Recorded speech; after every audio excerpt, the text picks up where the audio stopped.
So I don't know if you know all the people up here, and I don't even know if you know me, but I'm Kirsty, and I am the not newly appointed anymore, but the CE of SASPA, and learning at the rate of knots. And I'm just going to ask people to introduce themselves really quickly before we come back to Nigel, who's going to talk about researching the role.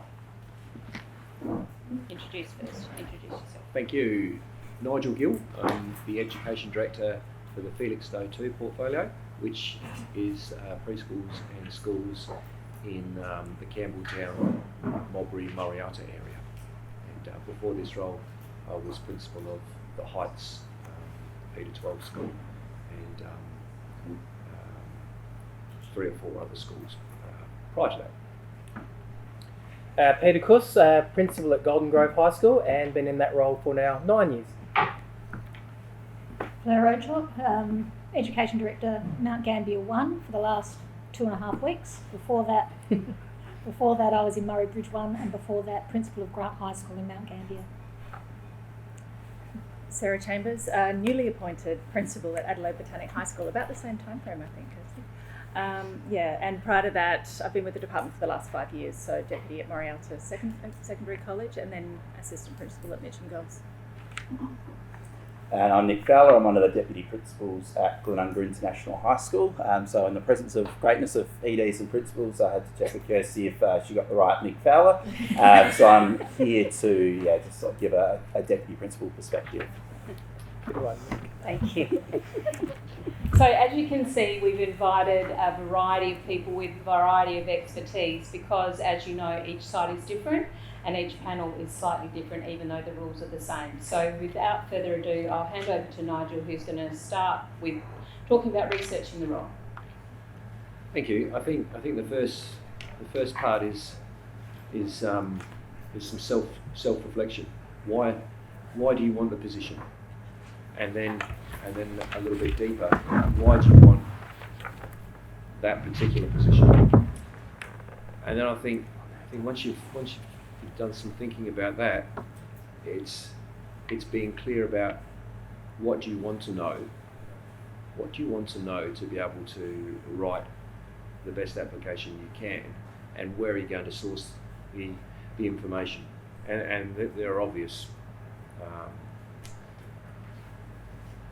There are obvious points to look. Sites, websites. You can. I think it's about recognising your own professional network and who has knowledge about a particular site, who may work at a particular site, so that you start to get as much information as possible about what's the site like, what's the culture of the place. What are they working on? What are some of the successes that has occurred there? Because I think it's really, really important to write an application from a strength base, because you don't want to position yourself as going into fix, change, improve, because it may not need that. So where do you get that info? Your networks. Your referees. Your referees are your supportive teammates. So I would be making sure that they are a source of researching the position, and you can contact the person designated for further info. And before you do that, I would recommend that you write down a range of questions that you want to know, and you delicately work through those questions. And whilst you're researching the position, I think it's really important not to, when you make that when you arrange a time to have a discussion about the role, you're not interviewing at that time. You're finding information. Generally, people want to know, is there an incumbent there? How's the incumbent travelling? Is the current leadership looking for a change, or is everybody happy? Is the community happy? Are things going well? Because that will give you some information into how serious how much time you want to invest, how real the position is, before you give over 30 hours of your life towards writing something and preparing yourself for the application process. So I think questions like, is there an incumbent who is actively seeking the position? That's okay to ask. I think it's okay to ask, and is the incumbent doing well, or would the site benefit from considering a change? You'll get a sense of as to whether you should pursue the application with real commitment. Nigel, have you got a comment on researching a non-principal role? I think the same applies, because if you are applying for a B1 coordinator or a B3 assistant principal, it's good to know, is there someone there that's likely going to be continuing? Because why make a change if what's happening is working? And I think research demonstrates over time, longevity in the people in the leadership roles can bring about the most positive change. So it's something to be conscious of. You also want to know when you make this call for whatever the position, what's the school looking for? What's the main priorities?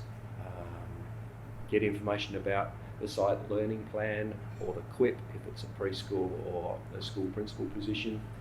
Get information about the key successes and the areas of growth from the principal if it's a school-based position. Thank you. Very good.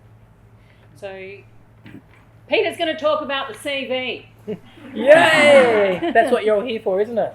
So yeah, it's my pleasure to talk to you and share some insights into CVs. If you open your pack, the first page, the first handout is my work.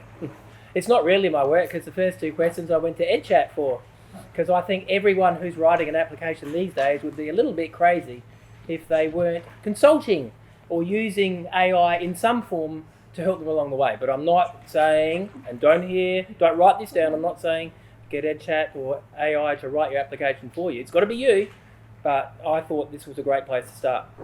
Let me start from the outset by saying that for me, it's the first thing that I read when I'm reading a person's application.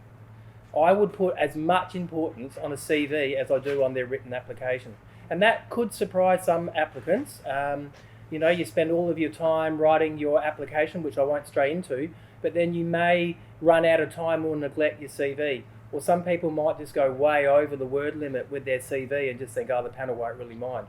No, it's a 1,500 word CV. It's an annotated CV. That's really important in education, that it's annotated. It's not just a shopping list of who you are, what your qualifications are, where you've worked, what your professional learning is.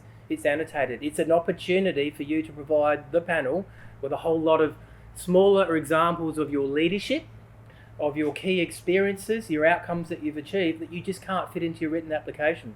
Trying to fit your written application into 1,500 words is a challenge.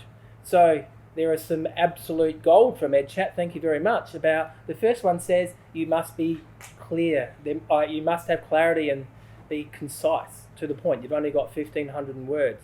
Make sure you only include things that are relevant. By that, I would think about, don't give me your entire work history. Particularly, I'm really only interested in your last 5 to 10 years, particularly if you're applying for a leadership position. I'm interested to know what leadership roles you've had, but anything longer than 10 years ago, how relevant really is it now? You would have grown enormously, I hope, in that 10 years, that should no longer be relevant. If you're applying for your first leadership role, that's a little bit more difficult, but make sure that it's relevant. The CV is also a great opportunity to connect to the school's context. Nigel's just talked to you really well about how you need to personalise your application and your CV to the school and the role that you're applying for. So this is a great opportunity into your CV to actually connect to something from the school. like I've already said, it's an important part to highlight some of your achievements and the impacts that they've made on improving student learning or something. Make sure you have a consistent and an easy to read format. So use headings. I don't mind a good dot point, don't mind the table. CVs vary enormously. You will get, from the 5 people up here, you'll get different pieces of advice about what constitutes a good CV. But if you've got these key features in there and you tick them all off, you're more likely to have success. Like I've already said, tailor the CV to the position that you're applying for. There's nothing more annoying for a chairperson or a panel when it's got the wrong school's name in there, because you might be applying for 2 or 3 positions at a time. Particularly, I've noticed that with teaching applications. You know, there's just a whole heap of them thrown out there for anything and they don't even get the school's name right. That's nothing more annoying. And it's a fairly formal, don't be too... avoid jargon, that's one thing. Don't like, if it's not jargon from my school and I'm not familiar with it, yeah, don't use it. Write it in full, at least put it in a bracket afterwards, and so I can go along with you, because I know words, word counts are important to stick to. But yeah, avoid that sort of jargon.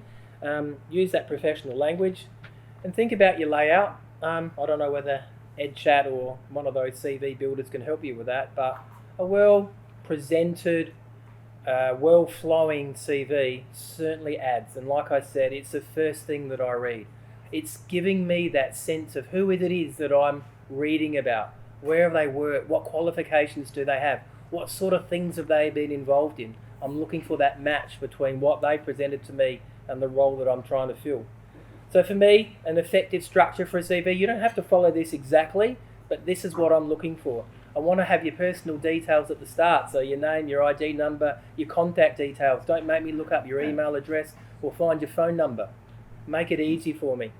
A professional statement is what most people begin with when they write their CV. It doesn't have to be super long, probably 100 to 200 words, but it can be a bit of a statement or a philosophy statement about the type of leader that you are and how you go about doing your business. It is also an opportunity for you to throw in some connection to the school that you're applying to. I am interested in your education and your qualifications. You don't have to go into too many details, but I'm interested in that. I'm particularly interested in your work history, like I said, over the last 5 to 10 years. And that's where you'll start to really put in some annotations. How you'll structure it depends. If you're applying for a principal position, you might well structure your CV under those 5 key headings. But if you're not applying for a principal position, you'll probably put your annotations in under your recent work history. If your most recent role, whatever it happens to be, but you put in your key things that you're responsible for and what some of those outcomes were, and so give me some sense of how you lead. Be very careful about just lots of I's. You know, you could get to a find. How many times have you used I, and compare it to how many times you've used we or collaboratively or something like that. We need a nice balance. And then your professional learning is a really interesting one. I don't know that I'm really sure about the best way to list your professional learning. Probably annoys me just seeing a shopping list of professional learning going on and on and on and telling me all the things that you've done in the last 10 years. I don't really care if I don't get any sense of how that professional learning has had an impact on your leadership. I can go to professional learning and just be on my phone all day or, not really engage with it. I can put it down on my CV, but if I haven't done anything, if it hasn't made me a better person, a better leader, if it hasn't helped me to understand human behaviour or what it is that you're leading, then it's a bit of a wasted opportunity. And then I like you to finish with listing down your 3 referees. I won't say too much about anything to do with referees, but again, I'm going to be a little bit annoyed if I have to go and open up VSP to find your referee details. I know they're going to be there, but it just makes it easier for me, because normally if you get to interview, I've got your application sitting on my table, and the last thing I always do is check in about your referees with you. Peter, can I just get you to clarify, when you're talking about professional learning that you've done, how would people show you how they've applied it in a CV? Yeah, I would say pick the most important 4 or 5 and write a little bit of paragraph about it. So if you've done restorative practices, professional learning, how have you then gone back and used that in your work back at school? And if you can give me a little example, or if there's an initiative that is now starting to be implemented at school, I reckon that'd be a great opportunity to put that in there, because Yeah, I mean, just as a shopping list, I think, well, so what? Great.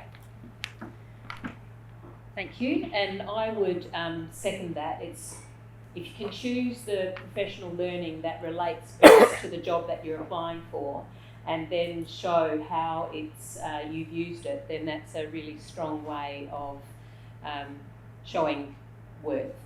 So next we're moving to Sarah and Nick, who are going to talk about application writing together. And we're fully rehearsed, and we know exactly what we're going to say. We had a quiet little conversation on the side, which I think highlights this quite acutely. We both like different things in an application, and I think this is one of the challenges when you are actually responding to those criteria, those essential criteria, is that some people, and I'm one who loves a very well structured application with the criteria identified that you're responding to with an example. Where I like to pull them apart and package them into nice, neat ways that you can write, because you want it to be, I like to read your story and have it flow through. So I've got one packager and one writer. So I think the key is do some research, ask people, see if you know someone who works at the school who knows the way that person likes an application to be presented. And then at the end of the day, you've got to actually do what works for you. If you're someone who can weave a story and you can make sure that through bolding things and you really confidently can show where you've met those criteria through that format, you go with that. Whereas I'm a really structured person. I really would like to tell some vignettes, some shorter stories that meet each of those criteria separately. So again, it's really, this is your chance to show who you are as a leader. And it's really important that it's very authentic to yourself. For me, I really like to see an introductory statement that captures that moment, that person. Who are you as a leader? What is truly important to you? And what am I looking for now in this application that will follow? It's not long, it can't be long. You've got to use your 1,500 words wisely. But it really does set up that, I've said in my page, make it sing. You really want to capture that person's attention. You're talking to someone who's coming from an English teaching background, your introductory paragraph is your most powerful. Got to make that one really work. So that's for me the most important thing to start with. And then in that, really weaving in some of that educational philosophy and values into that initial statement. Did you want to take over and we'll just wing it? Sure, yeah, all right. So for me, I completely agree with that opening statement, a little bit about yourself, and it's your opportunity to sell yourself as a leader. And the application's really a chance for you to show the panel who you are. So I've been lucky enough to be on lots of sort of deputy panels at a range of different schools, and when you read an application, you want to know about the person. You want to get a sense of, are they actually going to fit the school? Are they going to fit into the culture of what we're going after here? So not only is it really important to write to the criteria, but you've got to have that personal touch built into it too, so you know the person once you've finished reading it. When you're talking about those statements, one thing you've got to be really careful of is not writing the I think or I believe statements, because as a panelist, it's great to know what you think or what you believe in, but it doesn't then tell me about you as a leader. So when you're reviewing your application, make sure that you've gone through with a fine-tooth comb to make sure that you're not making ideological statements that have no implication about you as a leader. I'll hand back to you. This is working well so far. Yeah. We're kind of working our way through applications. The way I tend to approach writing or giving people advice, or when they go about applying for a particular role, would go through a process of looking at what those essential criteria are asking you and thinking over your leadership experience, not only in your current role, but potentially in the previous one as well, because sometimes you are looking across, looking for a diverse range of experience. So it's really important that you consider not only your current role, but maybe the one before. I wouldn't go too far back, but there is certainly validity. And I think identifying some key leadership stories or leadership outcomes that become your examples.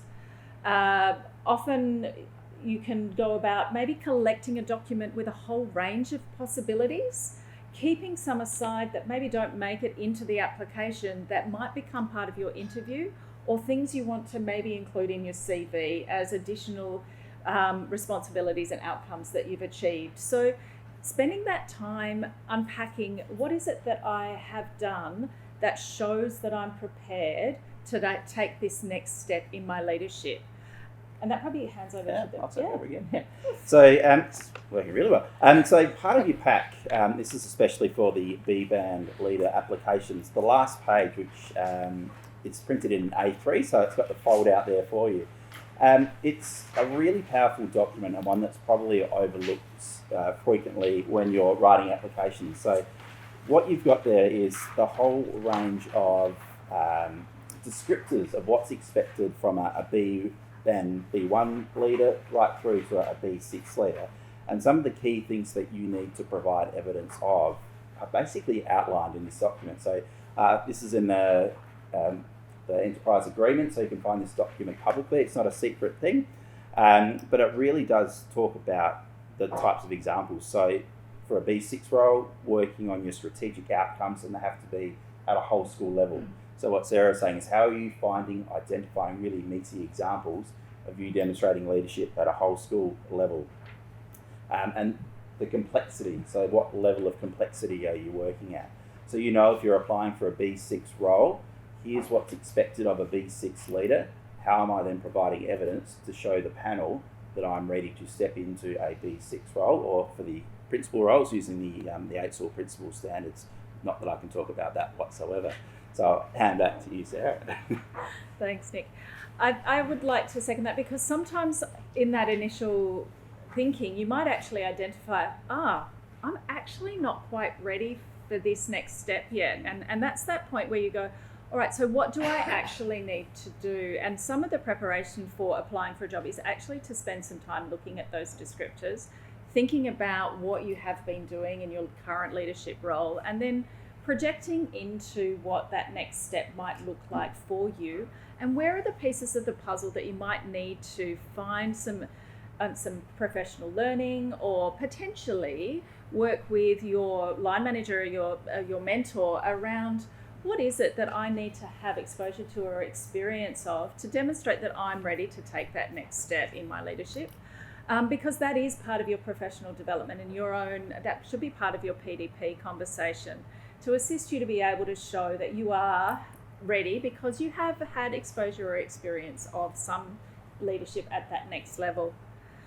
So when it comes to responding to a criterion, this is where we're going to take two roads, I suspect, but I work through with people a process where looking at their leadership experience and aligning it as a best fit around the essential criteria. So what is it that you've done and which would fit as a really strong example for each of those?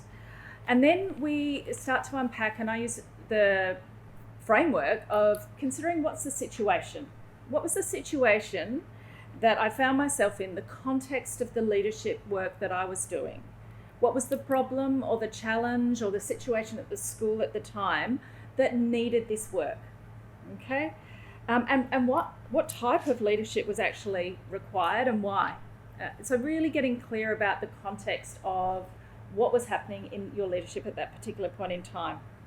The next most important thing is I've often come across applications that tell me lots of this happened, then this happened, then this happened, but not how. It's really important that you start to develop a language of how you lead. What is it that you do as a leader that characterizes your impact as part of a team? Because that's at its very essence. We are working with humans, and humans are complicated people, and we need to demonstrate that we are both able to do the operation, managerial, situational stuff, but also the people leadership, that level of emotional intelligence to understand that your leadership needs to adjust to the needs of the situation that you're in and the people you're leading, or the work that needs to be done at that particular point in time. So getting your own sense of clarity about how you lead. What are ways that you can do that? Things that I suggest to people are listen to podcasts about educational leadership. Starts bringing that language of leadership to the fore in your mind. What am I hearing that's resonating with, that's right, that's similar to the work I did in that context. That's a nice bit of language around how I might describe that. Or there's lots of, the ACEL magazine usually has some fantastic articles around different leadership styles. Spend some time reading, listening, thinking about what is it that resonates for me. And if you can land on your style of leadership and being able to articulate that pretty concisely, that really helps you then to frame how you then describe your work in particular situations. And it gives you a language or a vocabulary. You'll notice in the right-hand column, there are some words to kind of start you off on that journey of what is it that you're doing and how you're going about the work as a leader. The last section of it is you really need to say what changed because of what you did. If you don't hit that one, it's all very well, but if nothing's actually happened, it's really not pointless. So being very specific about that, and what was the impact on people or culture or practice because of the work that you did. At the end, love a few dot points to really give some clear indicators of outcomes, qualitative data, quantitative data, long-term sustained change. All of those bits can really help sort of summarize your particular example or story that you're telling to meet that criteria. I might hand over to you now, Nick, because you're going to tell a different story about what? No, really. It's pretty similar. Pretty similar? So look, obviously recognising it's really complex when you've only got 1,500 words to play with. So we've all used the old adage probably when we're working with our teachers around their applications of what did you do, why did you do it, and what was the outcome. But I think the important one for the leadership roles, which Sarah mentioned, is the how did you do it, and that's really where you're drawing out your interpersonal skills, but not just talking about them. How are you actually having them confirmed? So has it been through feedback from your principal? Has it been through feedback from other people? How are you actually confirming for a panel that you actually possess those interpersonal skills that you're providing?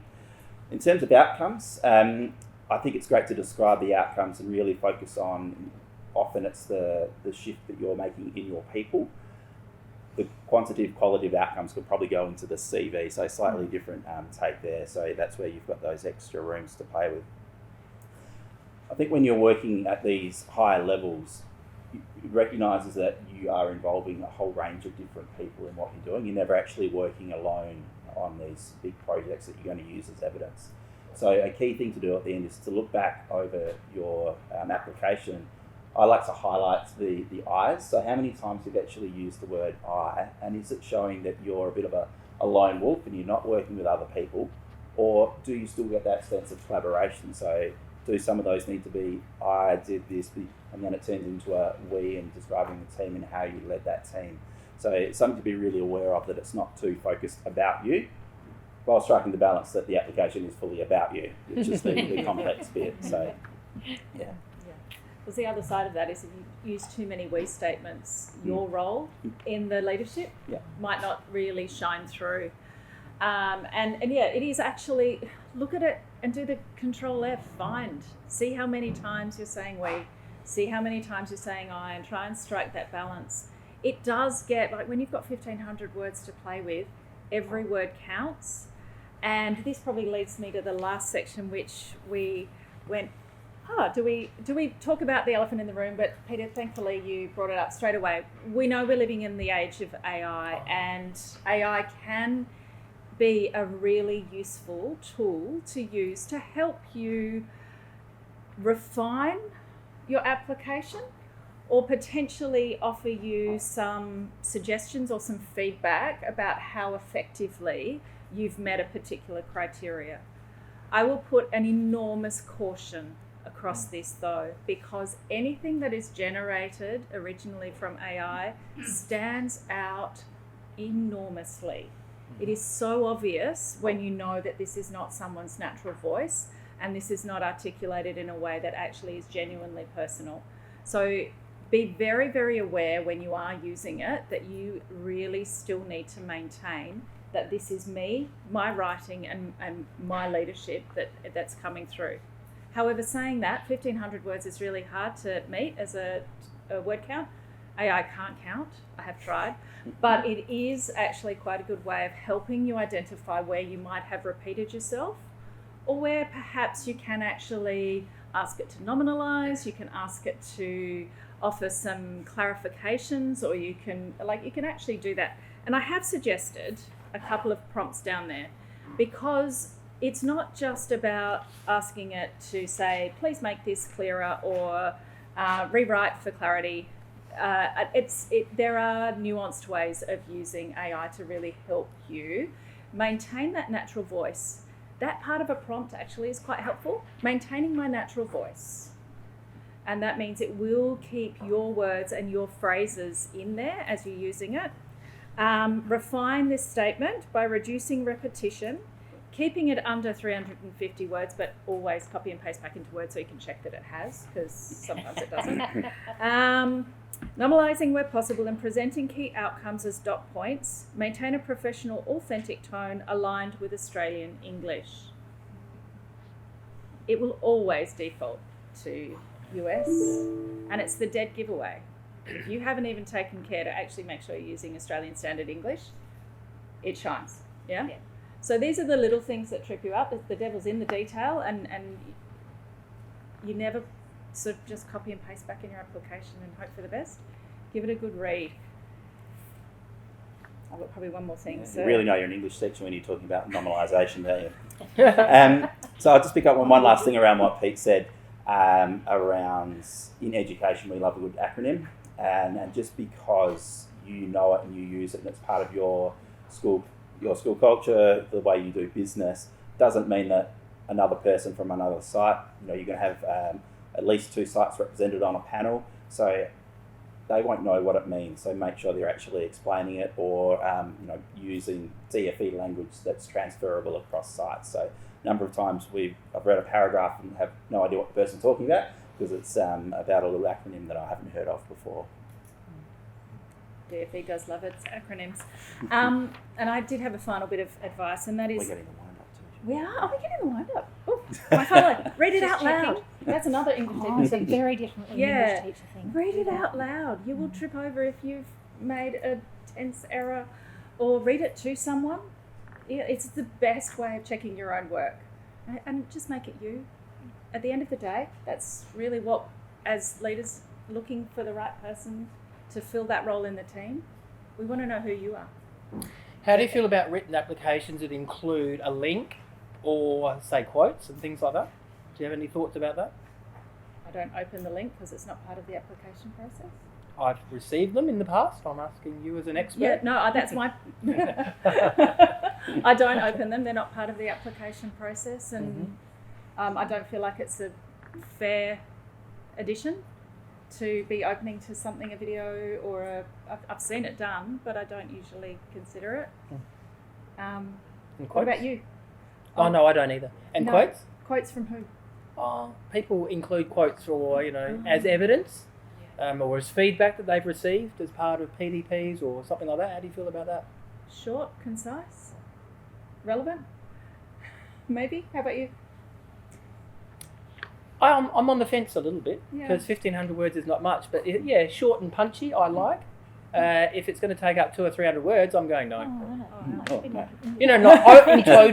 in total across an application, because some people just will throw them in everywhere. I might just ask Fleur, Peter and Nigel to add anything about the written, because it seems like this is something that lots of people are interested in. So Fleur, any extra comments on the written part of the application? I feel like I've made a new friend in Sarah, because I come from the English teacher background as well. So quotes are interesting, because I've known people to go and ask for people to say something that is going to support a particular application, and the advice that I've given is don't do that. But if you have genuine feedback that has come out of a process that is going to support something that you've written in your written application, and you can put it in so it forms part of the text, so it doesn't interrupt the flow, because just like in an English essay, if there's a great big slab of, I'm not reading it and it's a waste of your time. So if it goes in the flow and it is come from a genuine place and supports what you have done, then I am okay with a quote. Otherwise, I've really enjoyed listening to these two because I agreed with all of the things that they said between them. I find the narrative difficult in 1,500 words, so that's probably why I lean a little bit more towards what Sarah is saying, but I have heard that people have nailed it. I've just not seen it yet. Thank you. The only thing that I would add is if you're applying for a higher level position at your current school, one of the things that I've noticed in some applications is people assume something. They don't tell the full story. Remember, there's going to be a panellist that knows nothing about you or your school, and so there's implied knowledge for those people who are already in the school, and sometimes it's just a little bit missing that part of the story. So that's the only thing that I think I would add. Well done, Tom. Well done. In relation to quotes, every panel will be different. I tend to gloss over them. Written application, I want to read information from the applicant, not what someone else has written. I can get that later. I would add, get someone to read your application. Like, get help. And I tell you, maybe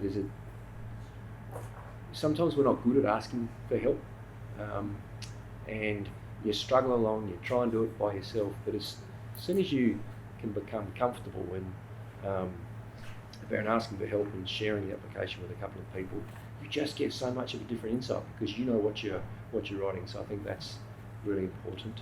And if you're going to do that and you genuinely want to take on that, you've got to get on your game quick.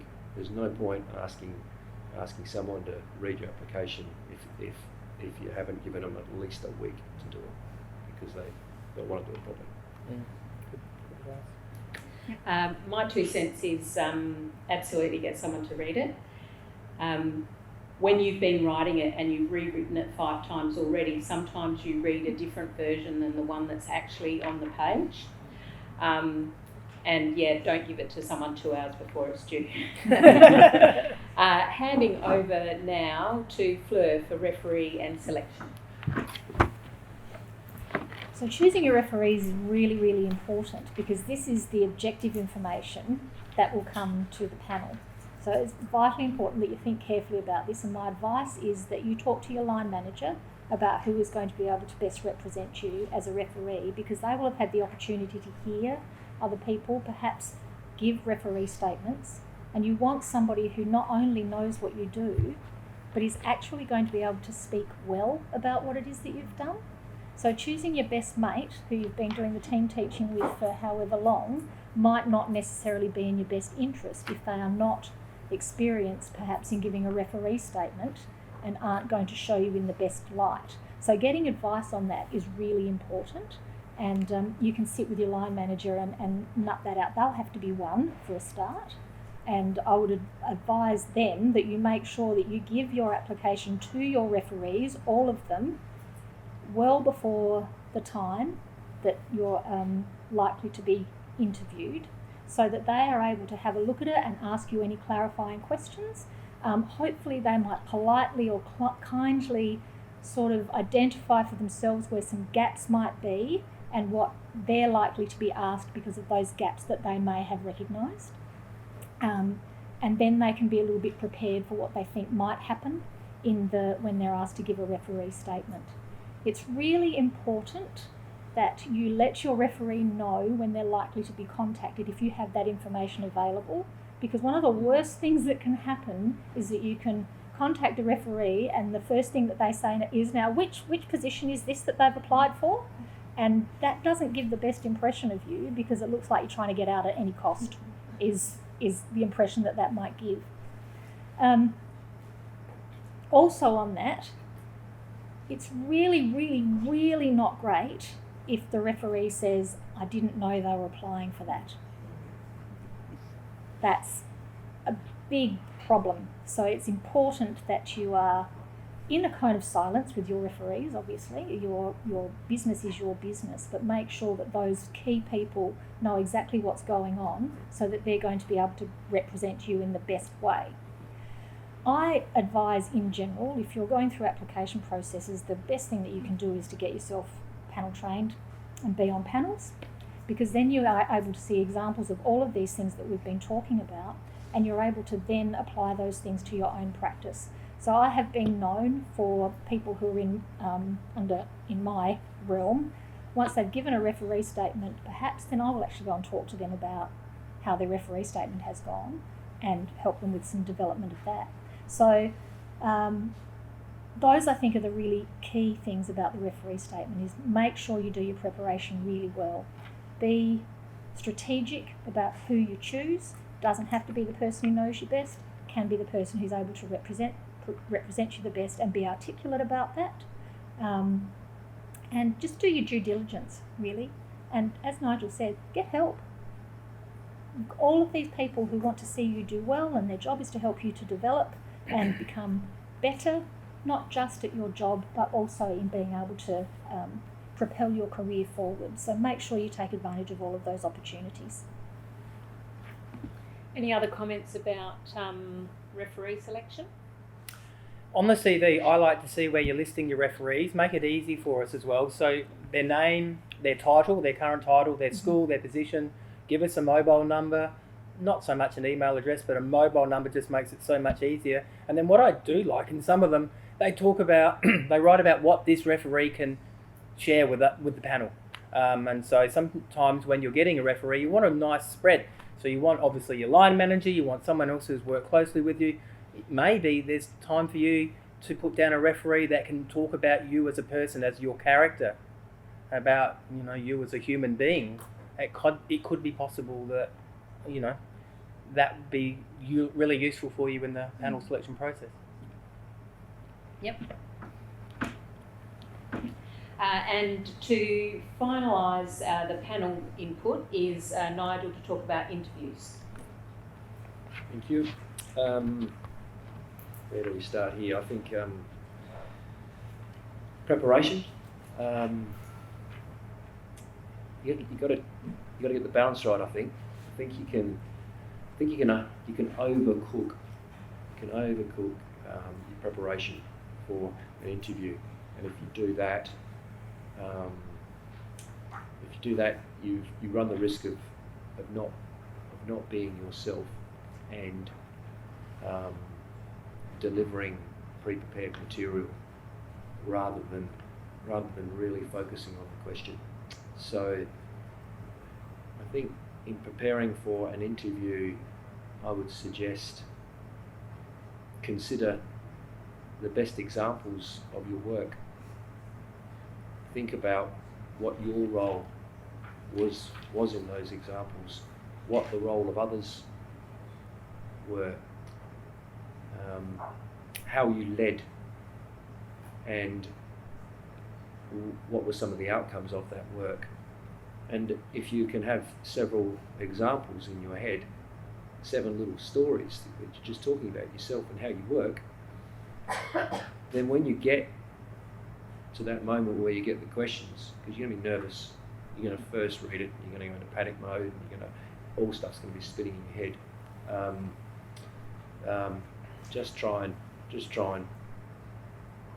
calm your thinking through that, and then plug and play with your applications. You might want to use a framework. You might want to consider this is what the question's asking me. This is my response. Here's an example of how I've worked. This is my leadership in it, and this is what other people did, and here's an outcome. And when I say overcook it, you can actually go and get a whole smorgasbord of questions, and you can detail answers. And you can bring too many notes in, and I found through praiseworthy failures that didn't feel good at the time. The less I took into the interview, the more I spoke about my work, and I think the more I've focused on the question. And now I find when I'm on the other side and I'm interviewing people, I'm looking for them to be real. I'm looking to get a sense of the person. And if you don't get the sense of the person, then I think the interview, that 40 odd minutes that the person has, they could miss that opportunity. If you think about who's on the panel, think about who you need to connect with. If you're applying for a site leadership position, you're going to have a governing council person there. So you've got a parent there. So you want to make sure that when you're using an example, you're using something that's going to connect to the parents, and you might want to look at the parent when you're talking about that. You might want to, when you're talking about the site, you might want to look at the, so you want to try and connect with each person on the panel. You want to make sure that if you're going to be leading in a particular way, and you're talking about what's important to you, you're looking at that staff rep, because that staff rep is making a judgment whether they can see you as their principal. So you're talking about how you're going to be, working with the staff, and you're interested in you've got to make the connections. I think it helps if you can, and so you've got to do all these things without putting too much pressure on yourself, so that you can't be yourself. It's quite tricky, but you'll get better with practice. What else did I want to add? Don't relax at the end, because if you are nervous and you have delivered and you've done the best you can, and then you think, it's over, and you just got this wave of relief that floods through your body, and you kind of over relax and become, you might be flippant, you might be too familiar. You need to be professional the whole time, so that when you walk in there and when you walk out, you've made a good first impression. And I think you can make a good first impression even if you need to say to the panel, I just need to take a deep breath and pause.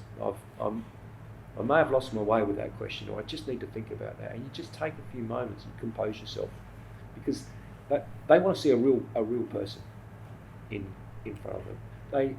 They want to see that what you talk about can connect, and they also want to see like a flow from what you've written about to what you talk about to what someone says about you. So you've got to have coherence about those three things. And it's also good too to you've written your application, you've got to that stage. Have a couple of extra examples that the panel haven't heard. But don't force them on the panel. They've got to fit with what the panel has asked. So the best thing I can say is answer the question, answer the question, answer the question. Otherwise you'll bore the panel to death. And what generally happens is when people aren't confident enough just to answer the question, you lose your whole interview time and you give everything for fear of missing something out, because you're hoping that if you give everything, you'll finally answer the question. So that's something that I'd Can I leave just add something? I'll just add something there. It is okay for the panel to redirect you. If they ask a prompting question, you probably haven't answered the question. So listen to the prompting question. Don't say what you've already said again. That's important. Any other advice to interview? I just wanted to ask Nigel a question. How do you feel about candidates that hand over something to you, a handout during the interview? How do you feel about that?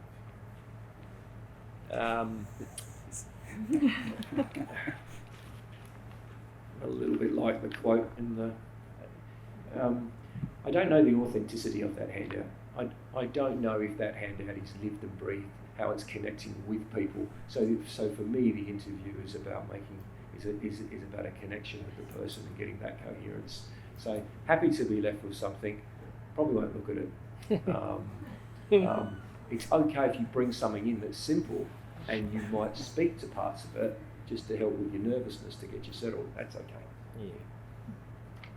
I think quite like it when the one pager comes in, because then I'm feeling confident that what I'm about to say is going to be adhered to, and that is, for goodness sake, do not go over your time, because it actually starts to make panels feel really uncomfortable about They don't want to interrupt you, they don't want to upset your flow, they don't want to stop you and miss out on information that you want to give, but it's possible that they're also under time pressure, and if you go too far over, then there's going to be crossover out in the hallway that shouldn't be happening, and you don't want a situation where the panel is feeling anxious about how that is occurring. So if you've been asked a question about what's your vision for the role, which might happen, and you have a graphic that helps to describe that and is going to help the panel not to have to take copious notes, because then they can just annotate that one-page thing, that's great. I don't enjoy a PowerPoint presentation in the panel process at all, so that's a thing for me. It really makes it much harder to connect with you as a human being, so make sure whatever you're doing, you are able to engage with the whole panel in a way that makes them feel like they're really connecting with you, and that you're not having anything that's distracting you from being able to make that genuine human connection with those people. Awesome, thanks. One more thing over here. Yeah, that was great, Phil. You just made me think of something, because sometimes panels will give you scene questions beforehand. You might get a question 4 or 5 days beforehand. I think then it is okay to prepare something to go through, and then Probably should. and then leave. Yeah. But if you don't have a lot of preparation time, there's different ways to approach it. I'd like to suggest, have a think about what's going to set you up best for that interview. Like, for some people it might be that they need to have a quiet morning, go for a walk, do some thinking, listen to some music and get themselves into a calm space, because you have to go in and present your best self. But other people, and I might even give an example. Last year, before walking into an interview, I actually went to school because there was something special on that morning and I wanted to be part of it. But what actually happened there was I was able to bring that into my interview. Say I went to school this morning and it was really important to me that I was there. And it was an ability to then be able to start in a place of confidence, because I had come from a place where I felt good. So identifying where you feel good, what's going to build your confidence and set you up for success in that interview, it's a big deal. Yeah, give yourself time. I'll just jump on finally. Trust yourself as well, and going back to sort of the props and what you're bringing in. You're applying for it because you believe you're ready, and if you walk into the room, you've got notes and you're responding to questions, you're not trusting or being true to yourself. You know this stuff. This is why you're applying for it. So go with your gut, go with your instinct. And again, that's the personal relations that you're building with the panel, and you're not fumbling, going back to find notes. So you know it, talk about it. Awesome. So that is all of our different perspectives about different parts of applying for a job. In your packs, you've got some examples of seen and unseen questions. You've got a little blue slideshow, which you didn't see tonight because that presenter was ill. However, lots of tips and tricks. You've got some templates that some panels use to assess evidence, but these are not the only ways of going about a panel, and they're not the only questions you're going to see. So what we thought we would do now is just quickly, before we break into groups, is talk a little bit briefly about how different people run the panel process. I'm going to start with you, Nick. No pressure. Yep.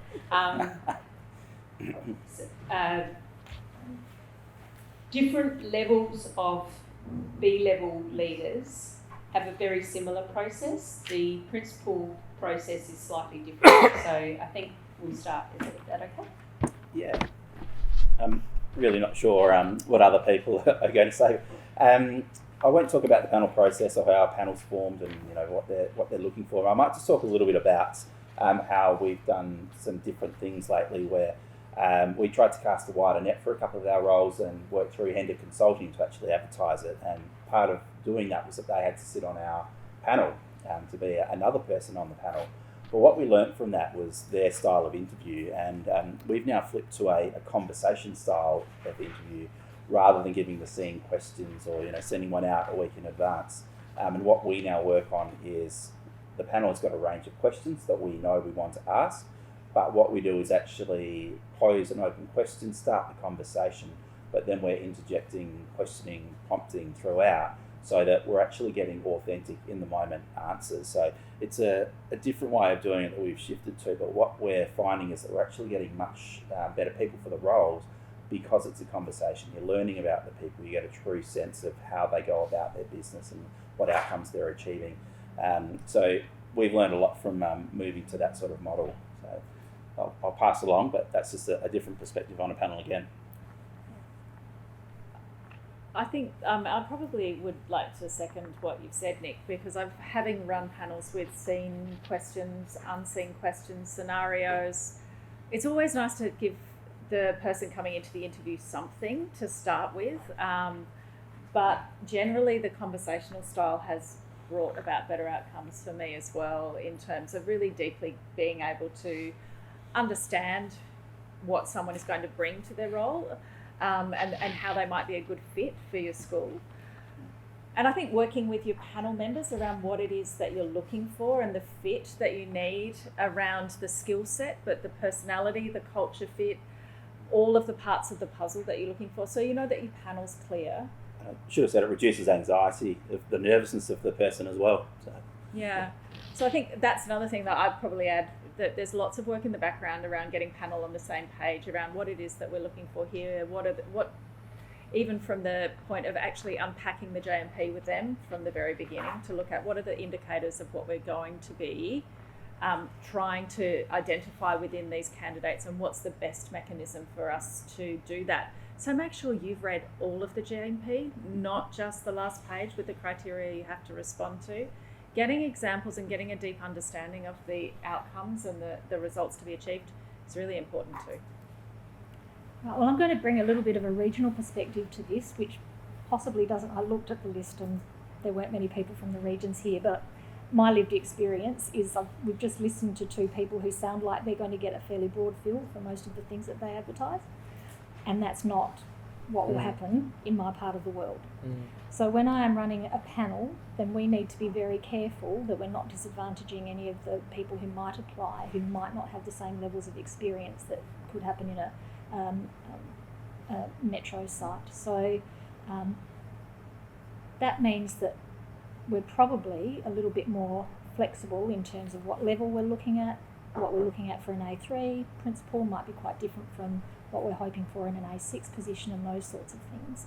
So we will be fairly structured in the way that we set up our interviews, so that we can make sure that people have the best opportunity to show themselves in the best light, and sometimes structure, if you've had less experience, is going to be a better way to do that, rather than perhaps the conversation. So we will continue to work towards developing people so that they are able to be successful in those realms, but that experience is probably a little bit different when you're out in the regions, and not always going to get, actually sometimes we don't get any applicants, and that becomes a bit trickier. So the panels that we're running are probably a wee bit different from how they're happening in the big smoke. Thank you, Flo. When I run a panel, I tend to use 3 different meetings with the panel people. The first meeting when we get together as a panel is to talk about the school and to talk about that leadership role and where it fits into the bigger picture. Very much I want the peer panellists to understand what we're looking for, the type of person that we're looking for. So we'll spend we'll spend a significant amount of time talking about the school, talking about the challenges, talking about the team, talking about what we're going for. We'll then go through the job and person specification, but I'm of the opinion that I'm well over criteria tables. So, when I was in my first few years as a principal, I would spend, we would agonise over coming up with, here are the 6 criteria that applicants have to write about, what are we looking for, and then when we did our reading, we would have a table for each person and we'd look and do checks and You've got examples of those stuff in your like that. pack. I've gone completely away from them. If I spend enough time talking with my peer panellists and they're a successful leader at that level, they get what we're looking for. They get the type of person that is going to be of interest to me. And the first check that I do when I read an application is their CV. I want to get a sense of whether they are that person that could potentially fit in. They've got the right experiences, they've done the sort of role that I'm looking for, or I can see something about them. I'm already starting to picture them in my mind before I've even met them. Then what we do is at our second meeting we shortlist, and I'm always of the opinion that I would love to shortlist more people and interview more people than less people. I know, Fleur, you don't have that necessarily to you, but if the panel, when we come down to do our shortlisting and we're going yes, no, or maybe, if 2 out of the 3 people say yes and I'm a bit of a maybe, then they're in.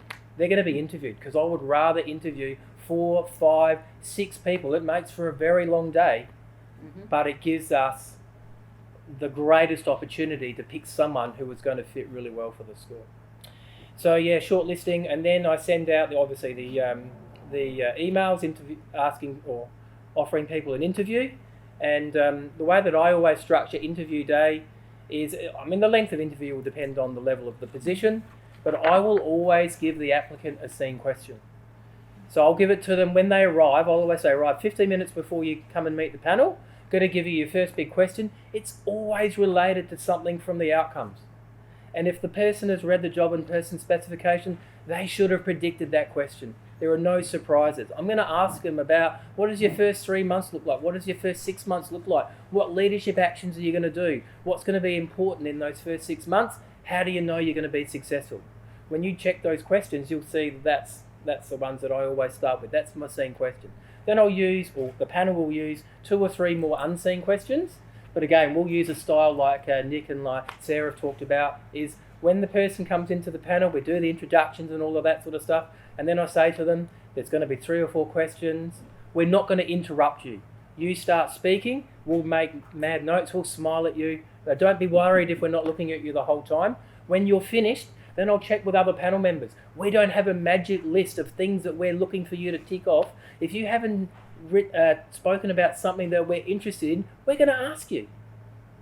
I am not the type of chairperson that says, because somebody didn't say this, they're out. I'm going to give them an opportunity to talk about it, so I'm going to ask them. Fill that gap, because we understand that they're going to be nervous. They're not going to be able to necessarily think on their feet, because they're going to get some unseen questions as well, and I want them to give them the best opportunity to talk to me about how they do their work. And so we do all that, and that seems to work pretty well.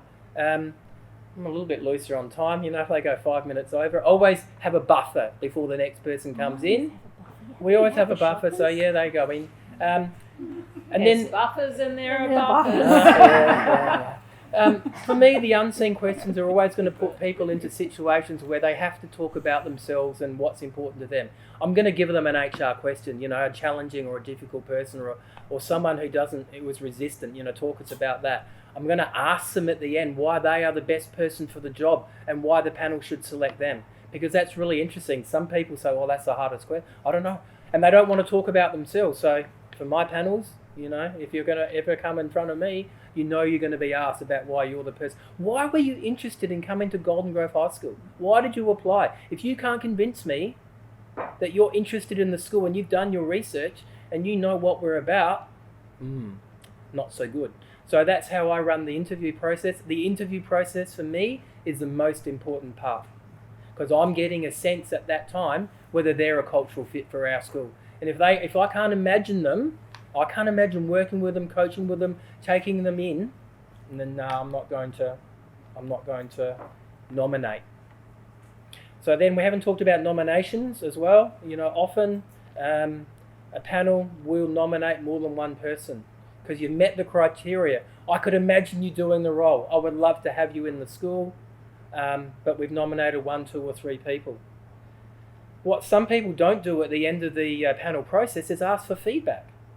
Because I would much rather, I do a mixture of written feedback to people, and I give them the official things that the panel wrote, but I put a whole lot more in there about how they presented and how I connected with them and whether they were nominated and whether I could imagine them in the school. And the other thing that I always do, anybody that I interview, I always call them before the review email comes out. That's important to me. They've taken the time to express interest in our school, and so I'll always do them the courtesy of ringing them and letting them know whether they were successful or whether they were unsuccessful. Depending on how I'm going, I'll probably I'll hold back on letting them know that they were nominated and wait till the review period is finished, and then I'll tell them that sort of stuff. So referees can make or break though. Can really make or break. If a referee's hard to get, that's annoying, but understandable. But if you get a referee that doesn't appear to know this person too well, then you as an applicant have not done your due diligence. You need to spend time and you need to agree on what they're going to talk about you. So yeah, don't under prepare your referees, because that is the thing that can get you over the line. Because often at the end of the interview process, I'll say, how are we all sitting at the moment? What ranking order will we have?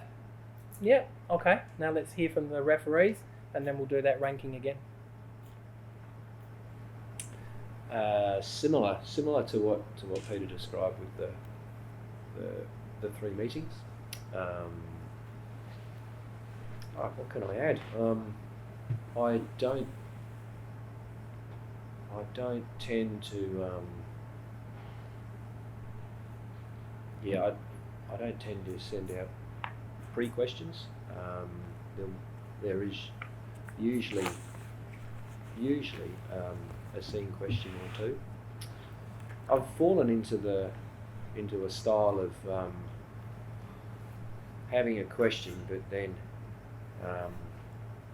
helping the applicant if the applicants just might need a smallish lifeboat just to get them going. Bit of a front. Yeah, and I tend to take over the time management a little bit in as kind a way as I can, and I set that scene at the start, and I will let them know that we're going to finish the interview at this time, and then as a panel we're going to wander into another room. We're going to have a debrief, because while we've got them there, if there's something we're unsure of and want to tease out more, then we'd come back in with follow-ups, and that's something I've kind of fallen back on as my go-to. For principal panels only? I did it as a principal when I was appointing deputies and assistant principals too. Yeah, I think it's just a really, you just kick yourself, don't you, when you think, I wish we could have found out a little bit more, so I don't leave that to chance. That bit's new to me. I've never done that or experienced that. And I think you said at the beginning that you let people know that at the end of the interview you might do that. Yeah, so that's something. The only thing I would add is that I have always worked in pretty hard to staff schools where sometimes it's been volatile. So every interview I have a scenario, because I needed everyone on the leadership team to be able to manage if something went pear-shaped. And I didn't give that with time to prepare, because you never have time to prepare when those sorts of things happen. And you want people to be safe and okay, but it's really important that people can manage those things without getting distressed if you're going to work in a site like that. So I think that, in not so much of a nutshell, is quite a extensive discussion about how panels run for different levels in different places for different reasons. But I think for me, the thing that I got out of it, and I certainly think I also believe, is you've got to show who you are. We're all really passionate educators. You've got to know the school that you're going to. You've got to want to be there. And then you've got to choose the best examples that you've got to demonstrate why you're the best person to be in that role, in that place. So I just, before we break off, I want to thank, I won't get an opportunity to do this at the end, so I want to thank our panellists for giving up their time to share their expertise and experience with us. Thank you very much.